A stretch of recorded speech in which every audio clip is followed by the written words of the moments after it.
There lived a man called Emeka. He was from the Efifi tribe.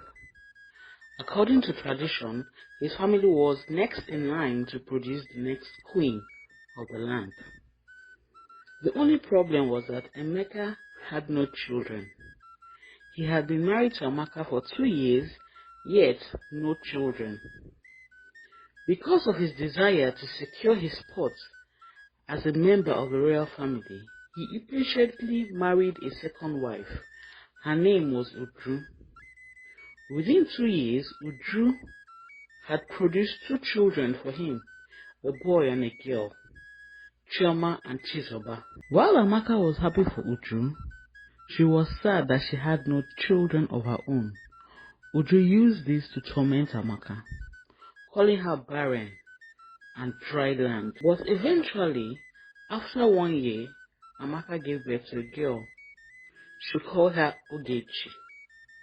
Amaka went ahead to have 2 more children. Now, growing up, Chioma was treated as the future queen. Being the first daughter of Emeka, she was not allowed to do home chores, and she had housemates to do everything for her. Although Chioma seemed like a nice girl, she was spoiled, rude, and arrogant. One day, as she was on her way to the stream to play with her friends, they came upon an old woman. The woman was lying on the floor crying. Her pot had been broken. It seemed as if she was going to fetch water and her pot broke. As Chioma saw her, she got closer to her and asked her, "What are you doing here?" The old man said, "Please help me, I cannot stand up and my pot is broken."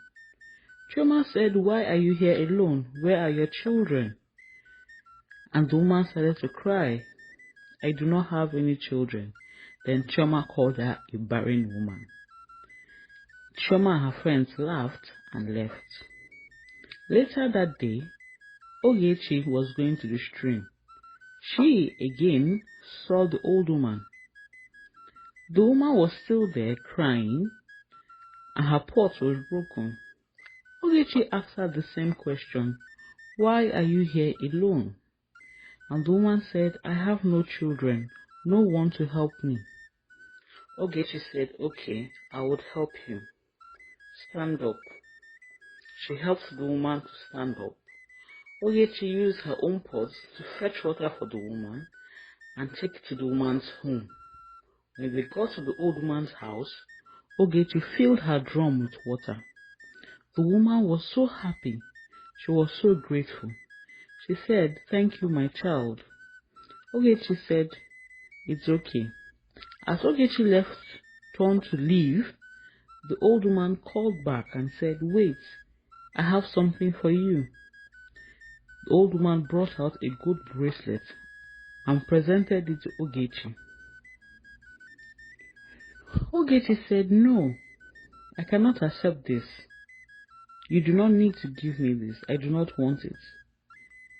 The woman insisted, "Please, this is a sign of my gratitude. Please take it." Ogechi insisted and said no. But the woman kept insisting. To make the woman happy, Ogechi took the golden bracelet and left. The next day, Ogechi woke up and she couldn't see the gold bracelet anymore.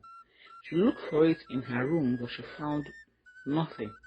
She told her mom about the gold bracelet, and they started to search for it, but they couldn't find it. Ogechi took her mom to the old woman's house, but there was no one there. The house seemed empty, as if no one had lived there for years. Ogechi was surprised, as she was just there yesterday. The drum was no longer there. She was shocked and said, "Where could the old woman have gone? She is very old, she couldn't have gone far. What happened?" The following week, the king announced that, as was tradition, Chioma was to spend a month in the palace in preparation of her wedding to the prince. That way they could get close to each other. The day before she was to leave, Uju asked Chioma if she had received any gold bracelet from anyone. Chioma said no. Uju asked again, so no one has approached you with any strange gifts? And Chioma said no, a bit surprised. That night, Uju gave Chioma a gold bracelet. She said that all the queens of the land had it before their coronation day. The bracelet will disappear, but a day before the wedding, it will reappear. It will appear during the Aku ceremony, the day before the wedding. Chioma agreed to this, and so she went to live in the palace. The prince quickly noticed that Chioma was very manipulative.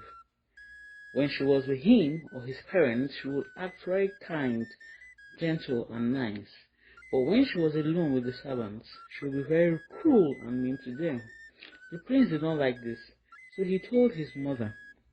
His mother said he had to marry her because it was tradition. If he did not, the people would not trust him. A day before the wedding, which was the Aku ceremony, the chief priest was present. He started the ceremony by his incarnations. He stopped and then looked at Chioma and asked her to come forward. Chioma came to the center of the palace.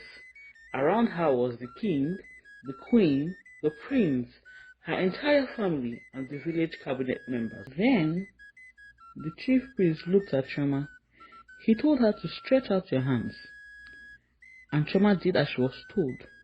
As she stretched out her right hand, the bracelet appeared just as her mother told her. She smiled. Everyone smiled.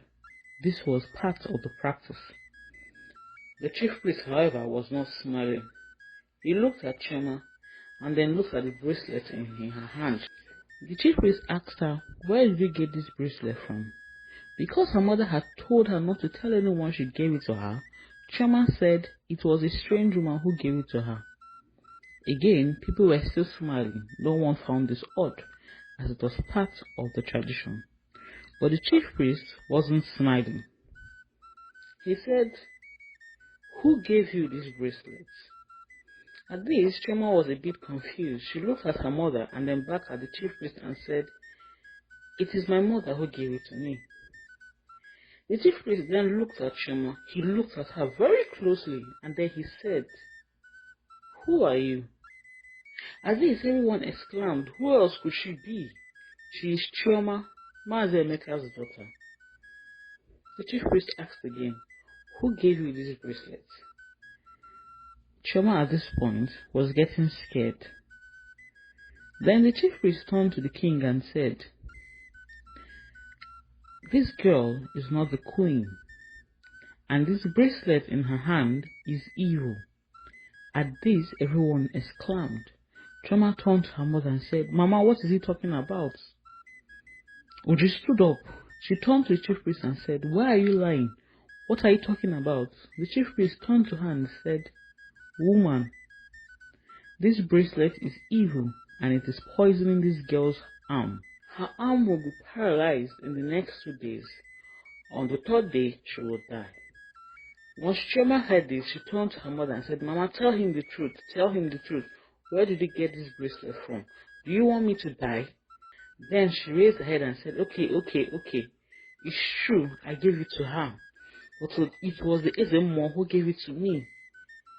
And then Emeka stood up and said, "Why would you do that? Why would you go and look for a gold bracelet?